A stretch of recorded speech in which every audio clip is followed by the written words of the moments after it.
भजे तारकं परं नीलकण्ठमीप्सितार्थदायकं त्रिलोचनं कालकालमम्बुजाक्षमक्षशूलमक्षरं काशिकापुरादिनाथ कालभैरवं भजे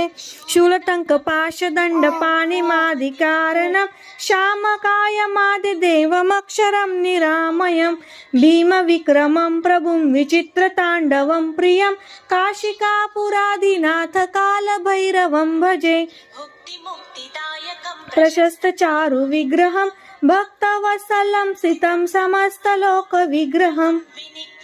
मनोज्ञ हेम किङ्किणीलसत्कटिं काशिकापुराधिनाथ कालभैरवं भजे धर्मसेतुपालकम् अधर्ममार्गनाशकं कर्मपाशमोचकं सुशर्मदायकं विभुं स्वर्णवर्णशेषपाशशोभिताङ्गमण्डलं